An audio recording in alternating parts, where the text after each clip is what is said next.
Hello, hello, and welcome to this week's episode of The Hard Choice. Simple steps for showing up. I am grateful to be with you today.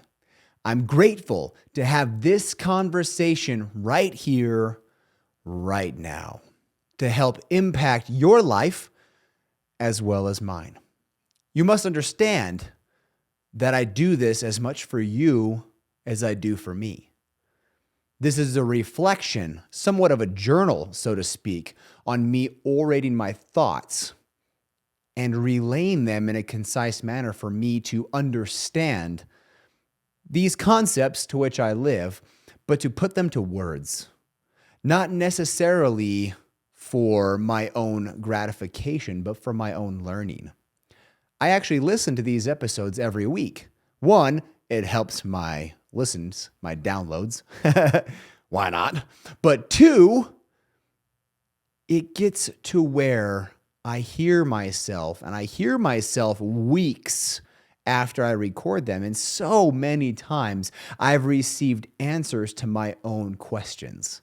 How cool is that? It's a form of journaling. How often do you journal in your life and reflect on those journal entries? Not just write down or speak or record something and never listen to it or read it again, but weeks or years later, go back and see where you were versus where you are now. It's kind of a timestamp.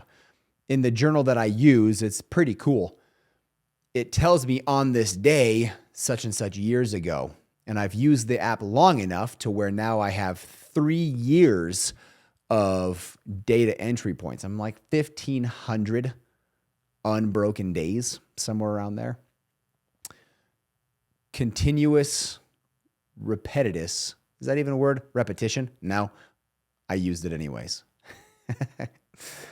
In your life, where do you reflect and audit where you are? Where do you hold space for yourself? And see where you were and then where you are now. And how cool it is to see that in living color, to have this audit live for yourself. I suggest you begin, if you do not do it yourself. Start a podcast, if anything, to listen to your own episodes weeks after they start. Or if you want the very quick and easy, just write in a journal. Google Docs on a piece of paper, it doesn't matter. And then go back and read them sometime later, even a year or two later, like in this app that I use. Hit me up if you want details for that. But on to today's topic, holding space. I had a previous experience last week to where I was able to go to this event, and it was such a beautiful event that I was blessed to go to. And to be honest, it was a place that I myself did not meet the criteria. You needed to be an active investor, which I am, but not to the level that they were seeking. A venture capitalist, a family practice of sorts, a fund manager. That's what this group was about. And some of these people have ownership/own greater than 200 companies, greater than 200 patents, greater than 100 million in cash flow a year. That's kind of the level to which the room I was in. And to say the energy was resourceful, is an understatement. It was such a beautiful place to be in, and I'm grateful that I was able to go.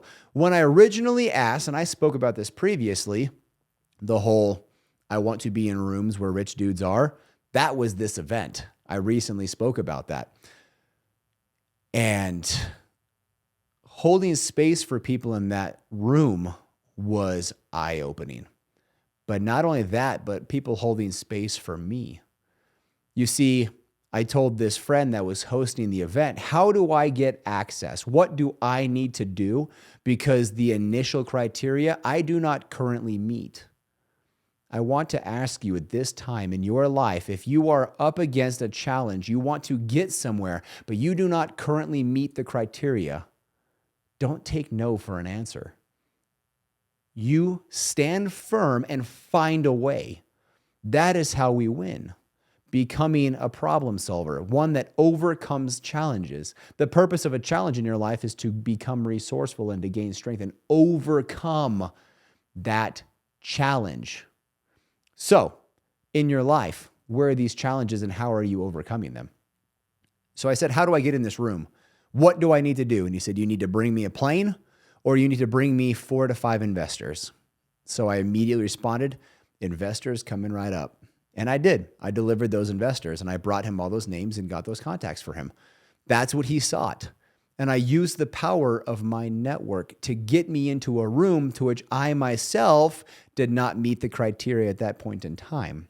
However, I met the criteria with my mind. I'm already there mentally. My bank account and my investments just don't show it yet. So, do I actually qualify? The answer is yes. That is how I found myself in the room. I brought the value. Where in your life do you need to bring value in order to place yourself in the room, in order to hold space? So on to holding spaces. While in this room, I had beautiful, glorious, wonderful conversations with men and women, some of which I already knew, and then some that I now know and am blessed to call a friend. I got their cell phone numbers and we held space for each other. There was about 400 or 500 people in this event. There was a DJ, there was an open bar and food. It wasn't a rowdy bunch. That's not the demographic in which I was with. It was an older demographic for the most part. There were quite a few young guys. I would include myself in that young guy category. And in the space, I was able to have conversations. You have people that were bouncing around, trying to network and trying to hit as many people as they could because they had an agenda. Their agenda was to find a future business partner, find a future investment, find a future opportunity. And some were successful, I'm sure. But in watching them bounce around, you can see them go around the room like a ping pong ball. There was not much emotion. It was mostly, this is my name, this is what I do, what is your name, and what do you do? How can I help you? How can you help me? Okay, see you later, bye. I got there about 7:15 p.m. and I left at almost midnight. So I was there more or less almost 5 hours. In that 5 hours, I had 4 conversations. 4. I did not try and seek out 400 or 500 people. I tried to seek out a couple relationships. That was my agenda. I didn't really have an agenda outside of I want to build relationships with people. And in building relationships, I will find resources. I will find opportunities because it is in the actions that opportunities arise. So often we wait around for the opportunity to take action. That is not right. You take action and the opportunity presents itself. So having these conversations with these individuals, we spoke about life, family, what your fears are, what your loves are. One gentleman literally bore his testimony of Christ and his love for God for nearly 45 minutes. And I stood there and I held space and I listened. And I didn't listen to respond. I listened to understand. There's a big difference there. I wasn't seeking how to react and respond to what he was saying. And now this gentleman owns more than one multi-billion-dollar company. And that is what he chose to talk on. But he was very picky about who he spoke with. Holding space. Who would hold space for him and then reverse? He held space for me. And I was able to speak of Christ and my spiritual journey and where I'm at. And was so grateful to have prayer with him. In that environment, I asked, how can I help you? And we had a prayer. In fact, it was a blessing for those that know what that is. And how cool it was to be able to share that with somebody in that space. We were on a couch with people walking in and out of the building, going to the bathroom, music playing in the background. It was not a quiet space. Most would say it was not the right space, but at the same time, it was the perfect space, if you know what I mean. So, having these opportunities only presented themselves because we were willing to hold space for each other. Another gentleman that I met, he's a younger guy, has had some quite interesting life experiences. And he shared those with me, and we created a bond over about an hour conversation. Remember, there's 500 people in this room, and he and I held our eyes locked.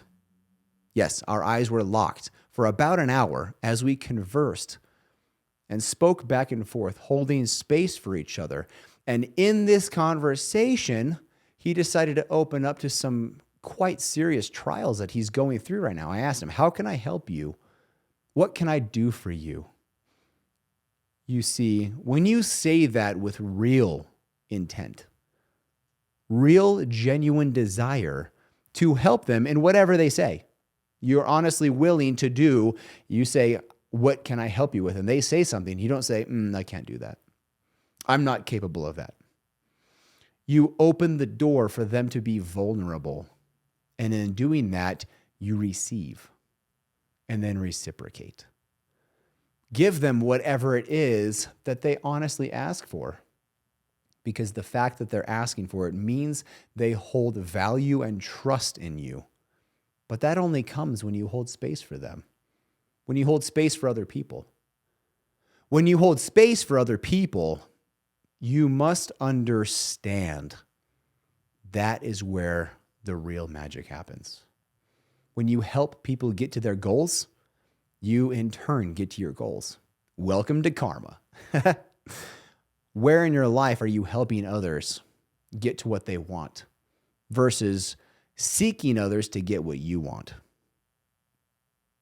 Think about that. There is a big difference there. Conversing with somebody for your gain versus conversing with somebody to merely gain a friend, to build a relationship, and to help them with whatever they need. Does that mean sometimes you'll be taken advantage of? Probably. Most likely. It may happen, but maybe not. You may just find that people that receive help will also be willing to give it. If you are seeking that and choosing that with the right group of people. This is we need each other to win. You always hear, or I've heard for many years, if you want to go fast, go alone. If you want to go far, go with a group. I'm very much so of the go far type. And in fact, to go fast, even faster, I find doing it with a group will get you there quicker too. It's kind of interesting. The more we work together, the faster and farther we will go. Where in your life are you needing help? Where in your life are you just being egotistical and not willing to let others be blessed by helping you? Where in your life are you your own roadblock? Because you are unwilling to help others get to what they want. You are not holding space for them. You are listening to respond and responding to be heard. Think about that. Where are you responding to be heard? Waiting for somebody to listen to you because you feel alone. You're not alone. You got me. You got so many people around you. This world is better because you are in it. Somebody needs to hear that, and you know who you are. I don't yet know who that is, but I think I will. And I look forward to that conversation. I thank you for your time. I thank you for your listening of my podcast. It helps me grow. It helps you grow. I love when you guys reach out to me and we have a conversation about how these episodes helped you. If this episode helped you, share it with somebody. Help them. Have this conversation. Continue this conversation of holding space with other people. In fact, hold space and have conversation with a stranger, and you'll be amazed who you meet. I have so many resourceful relationships where people said, "Where'd you meet?" The grocery store, the gym, in daily life. The amount of amazing people I've met simply through daily life is astounding. Imagine how many opportunities you are missing because you are not holding space and you are not having these conversations. So I encourage you, have these conversations with your friends, your family, your loved ones, and even strangers. Open your mouth today and have a conversation with a stranger. You might be just better off because of it. Download it, like it, subscribe to it for future listenings. You can find me on all platforms as Mr. Brad Draper. I love you guys. Bye.